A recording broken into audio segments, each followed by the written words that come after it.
গত 22শে এপ্রিল কাশ্মীরের পহেলগাঁওতে জঙ্গিদের হাতে প্রাণ হারিয়েছেন ২৬ জন পর্যটক।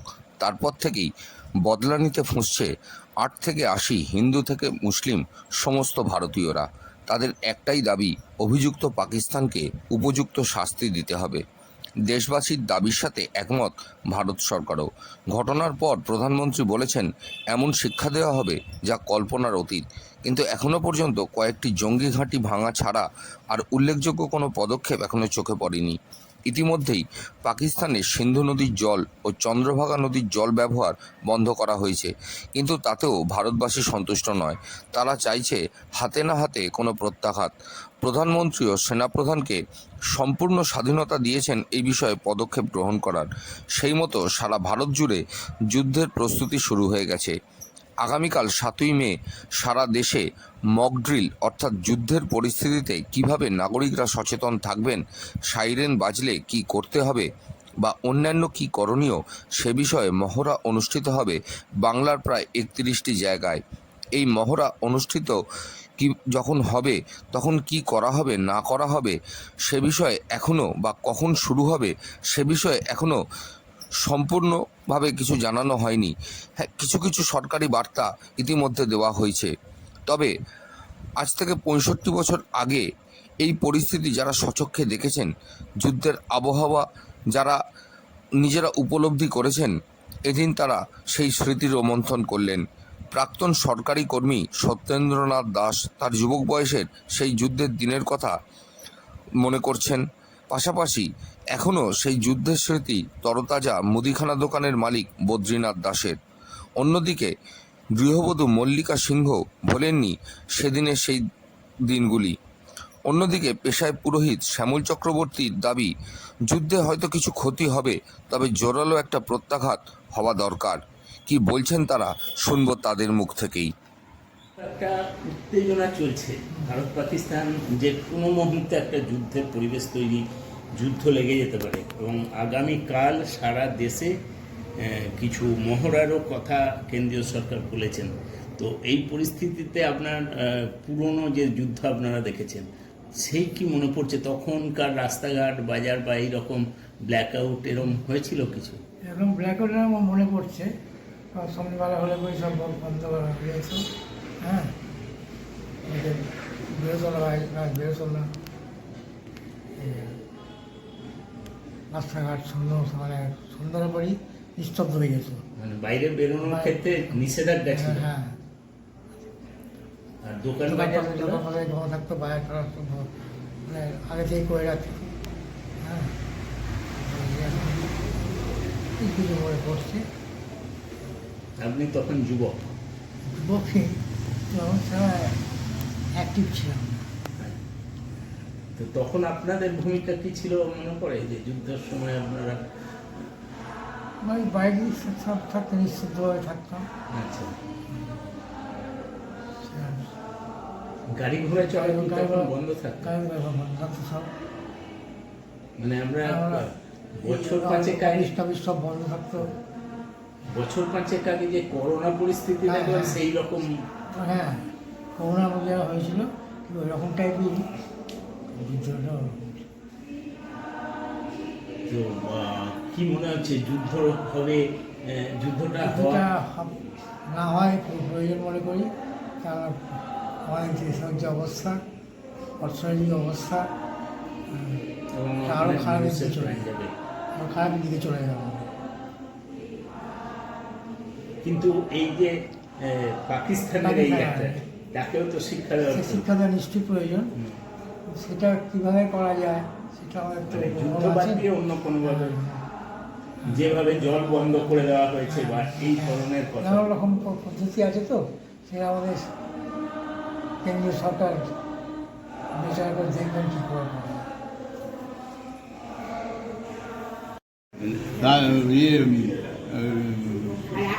প্লেন যাচ্ছে অনবরত, হ্যাঁ, আর তারপরে ওটা কি সাইরেন বাজছে, বিভিন্ন লাইন থেকে, পুলিশ লাইন, জেলখানা থেকে সাইরেন বাজছে। তারপরে সন্ধ্যা থেকে চুপচাপ, আমরা কেউ আলো জ্বালাতে পারিনি, বাইরে বেরোনো যেত, বাইরে বেরোতামই না, বাইরে বেরোনোর নিষেধ ছিল। ওটাকে কি বলতে হবে পুলিশ টহল দিত নাকি রাস্তায়?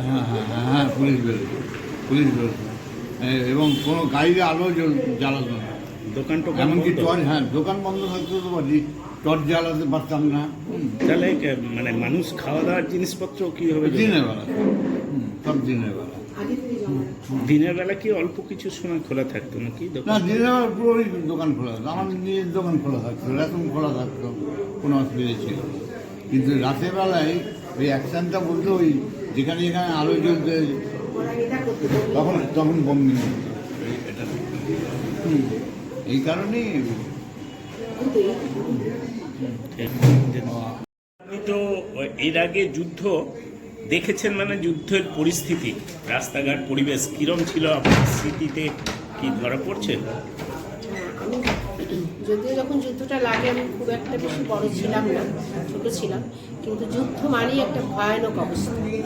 সারা দেশেই বলতে পারা যায় যে শুধু যে অন্ধকার সন্ধ্যে থেকে ব্ল্যাকআউট হয়ে যেত তা নয়, চারিদিকে অন্ধকার, একটা ভয়ের পরিবেশ, মোড় সাইরেন বাজছে, আকাশে নানান রকম মানে এরোপ্লেন যাচ্ছে, এবং বড়রা ছোটদের ঘরে সবাই বন্দি থাকতো, সবাই ঘরেই বন্দি থাকতো, কিন্তু বড়রা ছোটদের একদম বেরোতে বারণ করতো। এবং এটাও মানে শোনা কথা, এটা আমি শুনিনি যদিও, কলকাতা থেকে বহু মানুষের বিহার টিহারে যাদের সব মামার বাড়ি টাড়ি ছিল, তখন এক একটা ট্রেনে অসম্ভব মানুষকে তুলে দেওয়া হতো, জানলা দিয়ে বাচ্চাদের তুলে দেওয়া হতো, মানে পাঠিয়ে দেওয়া হতো যেখানে যেখানে বেশি হতো। কলকাতা তো বেশি হতো। আর ওনার মুখে আমি যেটা শুনলাম, আমি কিন্তু জানি যে দিনের বেলা খুব একটা দোকানপাট খোলা থাকতো না, কারণ যুদ্ধ লাগার আগে তখনকার সরকার যে থাকতো সে যেন ইনজাংশন জারি করে দিত যে আপনারা সমস্ত খাদ্যদ্রব্যকে জমা রাখুন বাড়িতে, মানে তুলে রাখুন, কেননা বিশেষ করে জ্বালানি, তখনকার দিনে দেশলাই, চাল ডাল নুন তেল নিত্য প্রয়োজনীয় যে জিনিসগুলো সেগুলো রাখা হতো।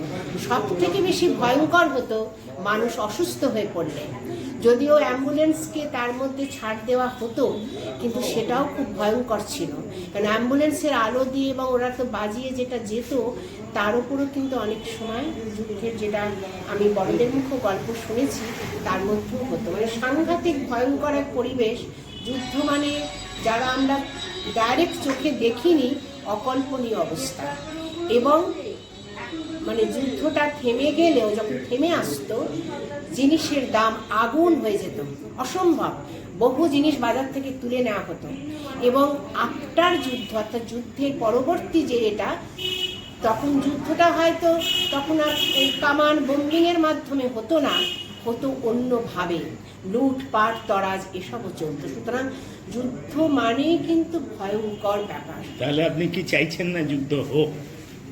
আমি শুধু একটা কথাই বলবো, আমার যেটা মতামত, যে যুদ্ধটা এই মুহূর্তে না ডিক্লেয়ার করে যদি কোনোভাবে, যদিও যে মর্মান্তিক ঘটনা পেহেলগামে হয়েছে তা আমরা কেউ মেনে নিতে পারছি না, কারণ সাধারণ পর্যটকের ওপরে হয়েছে, তো সে খুব সাংঘাতিক, মনে করতে পারে যে তার পরিবারের হয়নি তো তাই বোধহয়, কিন্তু প্রতিশোধ নেবার সময় নয়।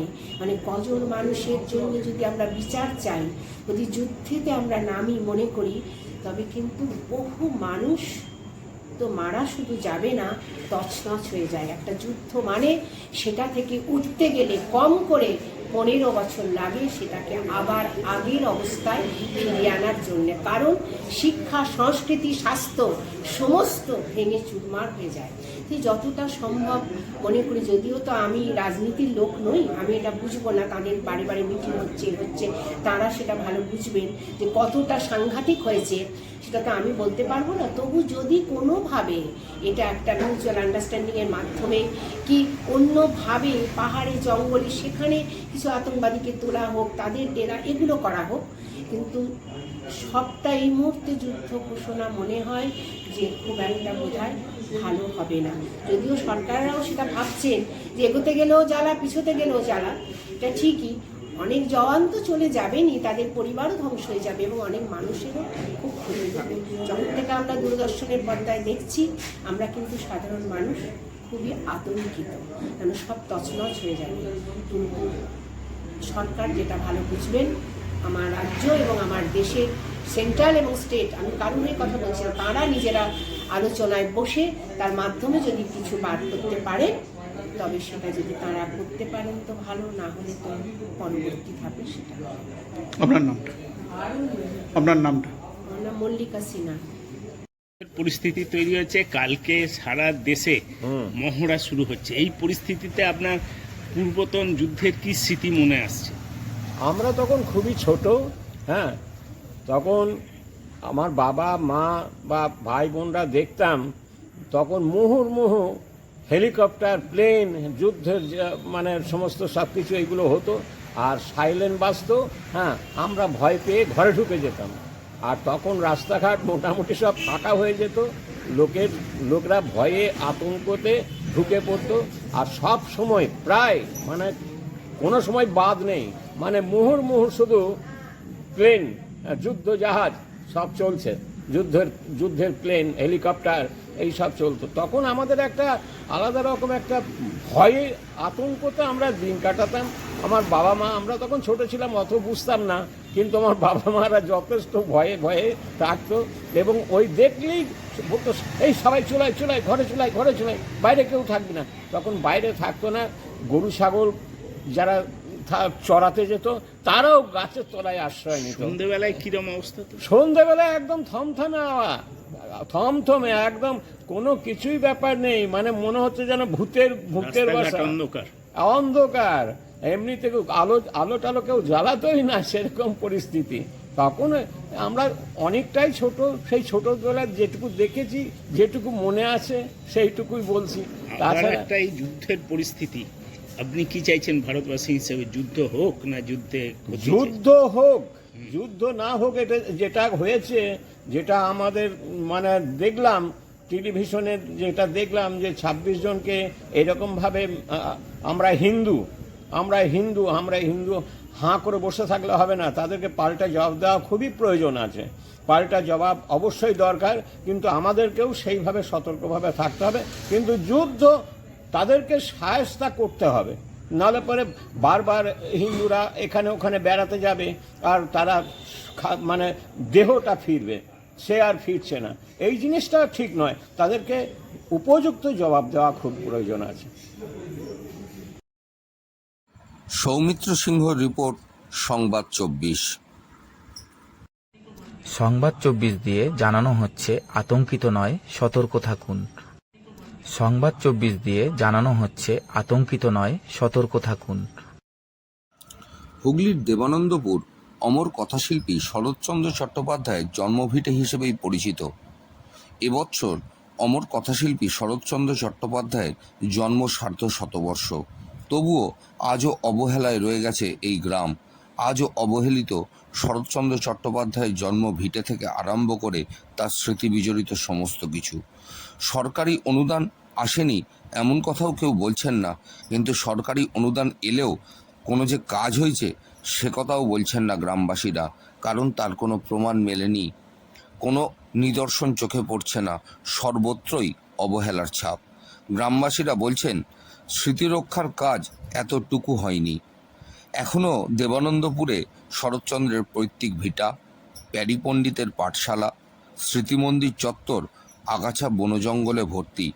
দেবানন্দপুরের প্রবেশদ্বারে শরৎ তোরণ, শিশু পার্ক, শরৎ আবাস নির্মাণ দেবানন্দপুরবাসীদের কাছে আজও স্বপ্নই রয়ে গেছে।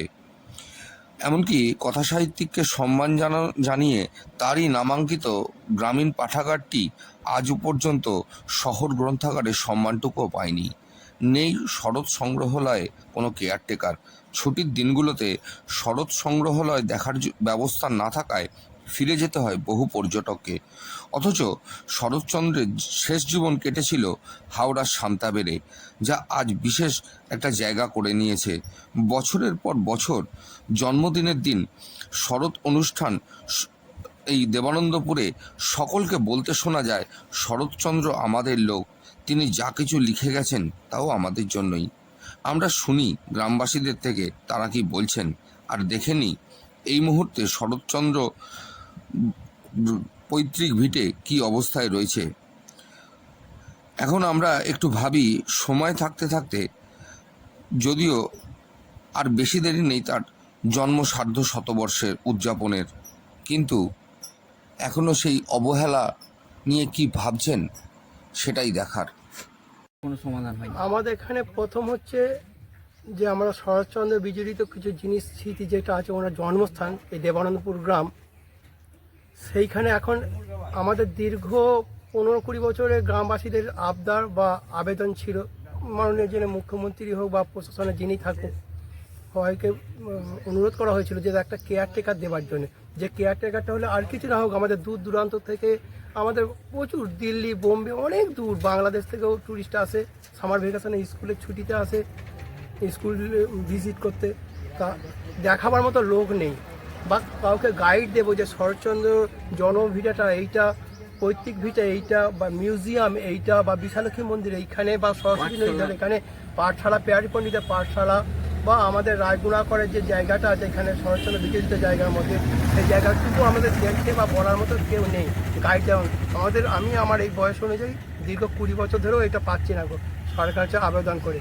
আমাদের যে এখন মিউজিয়ামটা খোলা হচ্ছে, আমাদের দীর্ঘ 2-3 বছর আগে আমাদের তারও বেশি হবে, আমাদের যে লাইব্রেরিয়ান আমাদের খুলতেন উনি রিটায়ার হয়ে গেছেন, তারপর আমাদের ডিগুল স্টাফ যে ছিলেন তবুও উনি মাঝে মাঝে দেখভালটা করতেন, কেয়ারটেকারের কিছু কাজটা করতেন, উনিও 2 বছর হলে রিটায়ার করে গেছেন। অতএব আমাদের এমনই অবস্থা এই মিউজিয়াম বা ওনার যে ট্যুরিজমের মতো জায়গাটাকে পুরো বন্ধ অবস্থায় হয়ে আছে, যে বাইরের কোনো লোক বা অতিথি আসলে আমরা বলতে পারি না কে খুলবে, কী করে দেখাবো। আমাদের গ্রামবাসী হিসেবে আমরা বলছি আমাদের মনে খুব প্রচুর ক্ষোভ, যদি এটা সরকার আমাদের এই দিকটা একটু স্কুল থেকে তো প্রচুর এটা শরৎচন্দ্রের উপর বা ওনার যে লেখা বা পরিচিতি বা কোনখানে কী করতেন, এখানে গড়ের জঙ্গল বা আপনার এদো পুকুর আমরা বলি, গলাদরের বাগান যেগুলো বলি, এইগুলো হচ্ছে আমাদের একটা পাঠ্যবইয়ের মধ্যে বা ওনাদেরকে শিক্ষা প্রতিষ্ঠানের জন্য ওনাদেরকে নিয়ে আসা হয়, কিন্তু আমরা পারছি না এইগুলো বলার জন্য। আমরা দেবানন্দপুর গ্রামবাসী হিসেবে সবসময় চাই যে এইটা শুধুমাত্র এখানে তো কোনো স্থায়ী কোনো কর্মচারী নেই, লাইব্রেরিয়ানকেই বিশেষ দায়িত্ব হিসেবে এইটাকে দেখতে মানে দেখাশোনা করতে, কেয়ারটেকার নেই। তো আমরা চাই এখানে একটা কেয়ারটেকার বা সবসময় একটা লোক থাকা হোক যেটা সপ্তাহে প্রত্যেক দিন খুলবে, কারণ শনি রোববার দিন, দ্বিতীয় চতুর্থ শনিবার সরকারি ছুটির দিন এবং রবিবারগুলোতে লাইব্রেরি বন্ধ থাকে, সেদিনকেই সংগ্রহশালাও বন্ধ থাকে, বা শরৎচন্দ্র সম্বন্ধে যে তাদের কাউকে কিছু বলবে এরকম লোকের অভাব থাকে। তো এখানে এমন একজন লোক, এখানে একটা স্টাফ নিয়োগ করা হোক যে অন্ততপক্ষে যারা এই দেবানন্দপুরের স্মৃতিবিজড়িত জায়গাগুলো ঘুরিয়ে দেখাবে এবং লোককে আরও জানাবে। দিনকে দিন তো শরৎচন্দ্রটা মানুষ তো এই সমস্ত পুরনো আমাদের মনীষীদের হারিয়ে ফেলছি, ভুলে যাচ্ছি, তাদের এই স্মৃতি রক্ষার্থে যদি না যারা আসছে তাদের যদি না জানানো যায় তাহলে এই স্মৃতি রক্ষাটা আমাদের কাছে আর মানে খুবই এক খারাপ অবস্থা। সরকার বিভিন্ন প্রকল্প নিয়েছেন, কিন্তু সেই প্রকল্পগুলো এখনো পর্যন্ত আমরা দেখতে পাচ্ছি না তার কোনো ফলপ্রসূ রেজাল্ট আমরা পাচ্ছি। তো আমরা চাই যত তাড়াতাড়ি সম্ভব এখানে একজন স্থায়ী কর্মচারী নিয়োগ করা হোক, যে অন্তর্পক্ষে স্মৃতি মন্দিরটা অন্তর্পক্ষে খুলে যে যারা আসছে দর্শনার্থীদের প্রত্যেকদিন দেখাতে পারবে। এবং হ্যাঁ, আমি আসছি হুগলির সিঙ্গুর থেকে। তো আমি আমার বন্ধুদের সাথে সবার সাথে এসেছি, তাই শীতকালে এই প্রোগ্রামটা করা সম্ভব হয়নি বলে এখন এসেছি। শুনেছি কথা অনেক শুনেছি, তো শরৎচন্দ্রের এখানে মিউজিয়ামটার কথা শুনেছি, আমার স্যারের থেকে শুনেছি। তো এখানে এলাম, এসে সব দেখলাম, দেখে পরিবেশটা খুব ভালো লাগলো। আর শরৎচন্দ্রের বিভিন্ন স্মৃতি এখানে দেখলাম আছে, তো মিউজিয়ামে রাখা আছে। তো আমরা বাড়িটা এখনো যাইনি, বাড়িটা এখন আমরা যাব, গিয়ে দেখে আমরা খুবই ভালো লাগছে। তো এবার দেখি কি মনে আরো ভালোভাবে সাজালে তবে হতো। হ্যাঁ, একটু ডেভেলপ করা উচিত, আরও একটু এই স্মৃতিটাকে সংরক্ষণ করা অনেক উচিত। তো নিশ্চয়ই করবেন, আশা করছি ভবিষ্যতে এটা হবে। এই যে একবার স্মৃতি মন্দিরটা দেখলেন যে একবার জন্ম থেকে মৃত্যু তার মডেল দিয়ে করা আছে, এটা কেমন লাগে? হ্যাঁ, এটা তো খুবই ভালো লেগেছে। তো এই জন্ম থেকে শরৎচন্দ্র একজন বিখ্যাত সাহিত্যিক, তো এখানে বিভিন্ন রকম আমি দেখলাম, তো ভালোই লেগেছে আপাতত। তো আমি আশা করছি ভবিষ্যতে এই নিয়ে অনেক পরিকল্পনা আমাদের সরকার নিশ্চয়ই করবেন, আশা করছি। আপনার নাম? আমার নাম সম্পূর্ণা চ্যাটার্জি। শ্যামল সিনহার রিপোর্ট, সংবাদ 24।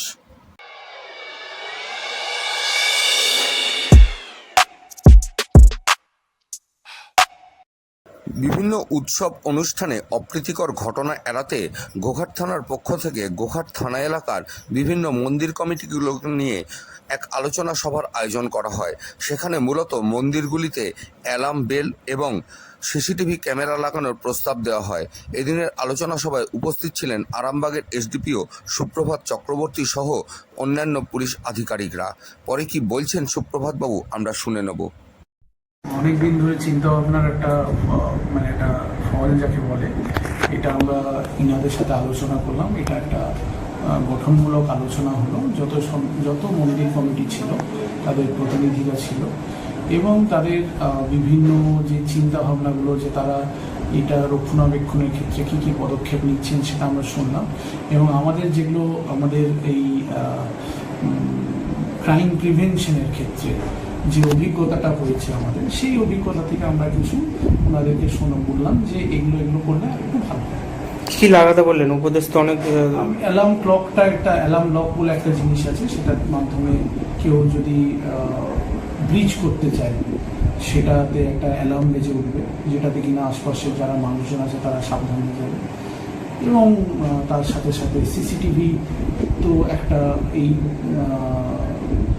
আধুনিক যে এখন যুগ চলছে তাতে সিসিটিভির অবদান তো আমাদের অনস্বীকার্য।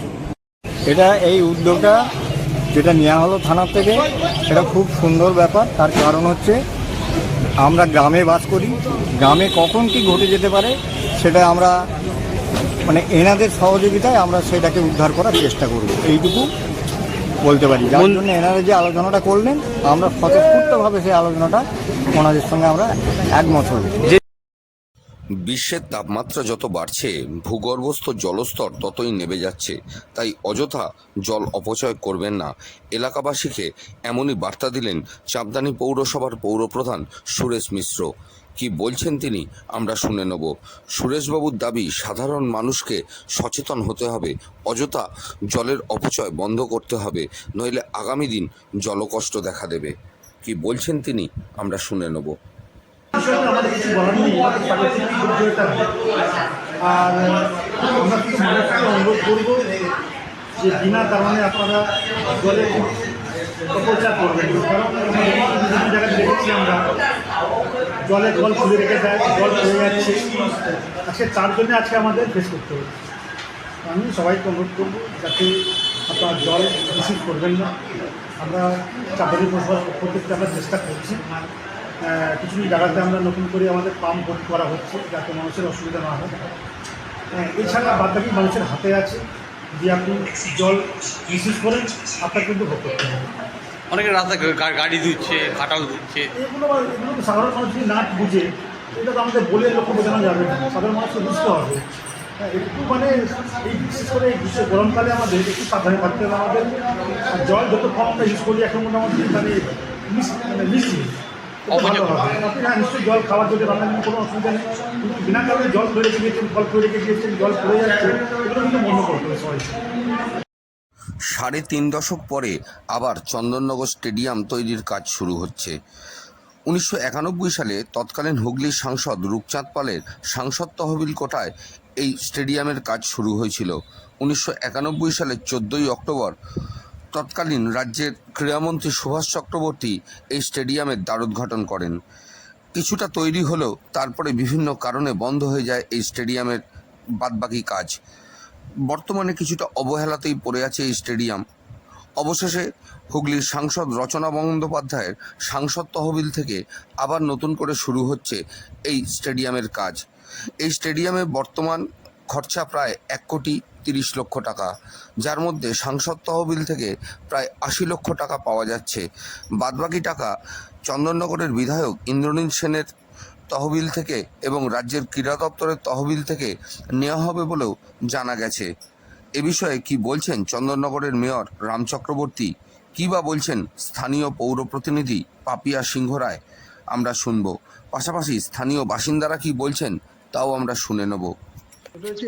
আমাদের বিবিরহাট 1 নম্বর ওয়ার্ড বিবিরহাট অঞ্চলে একটা স্টেডিয়াম, আমরাও যখন আমি কর্পোরেশনে যখন মেয়র হই তখনও দেখেছি যে এটা দীর্ঘদিন ধরেই অসম্পূর্ণ অবস্থায় আছে। তো আমরা উদ্যোগ নিয়েছিলাম, কিন্তু খুব একটা বেশি ফলপ্রসূ আমরা করতে পারিনি। জাস্ট যেগুলো ভেঙে ভেঙে চলে যাচ্ছিল, ফাঁকা ছিল, সেগুলোকে আমরা একটা রেস্টোরেশন করতে পেরেছিলাম, কমপ্লিট করতে পারিনি। তার পরবর্তী ক্ষেত্রে 2016-এ আমাদের মাননীয় বিধায়ক আমাদের নতুন তার নবনির্বাচিত হয়ে আসার পরে আমরা তাকে রিকোয়েস্ট করি, তিনিও কথা দেয় যে এটার ব্যাপারে চিন্তা ভাবনা করবেন, এবং সেই মতো স্পোর্টস দপ্তরে লেখালেখি করেছিলেন এবং ওখান থেকে একটা ইন্সপেকশনও করা হয়েছিল। সেই কাজটা কিন্তু সম্পূর্ণ হয়নি। তো কিন্তু এবার বিধায়ক সাহেব এটা নিয়ে লেগে আছেন। তো এবারেই আমাদের ঠিক হয়েছে যে এই কাজটাই করতে হবে, এবং ওই ফ্লোরটা মানে টোটাল নিয়ে একটা এস্টিমেট করা হয়েছে 1,30,00,000 টাকার মতো ব্যয় হবে। এটাকে আপাতত একটাকে উপযোগী করে তোলা, খেলাধুলা এবং ব্যবহার উপযোগী করে তুলতে গেলে 1,30,00,000 টাকার মতো ব্যয় হবে। সেটা আমরা মাননীয় সাংসদ এমপির কাছে আমরা করি, এবং এমপি এবং এমএলএ তরফ থেকে, এবং যতটা আমরা যে পারবো আমরা কর্পোরেশন আমাদের ইউনিট ডিপার্টমেন্ট থেকে চেষ্টা করব। কিন্তু বর্তমানে আমাদের এমপি ম্যাডাম ওটা আমাদের দুটো অ্যাকাউন্ট ইয়ার ধরে আমাদের মোটামুটি 37 আর 42 আমরা হচ্ছে আপনার 79 লাখের মতো স্যাংশন একটা দিয়েছেন।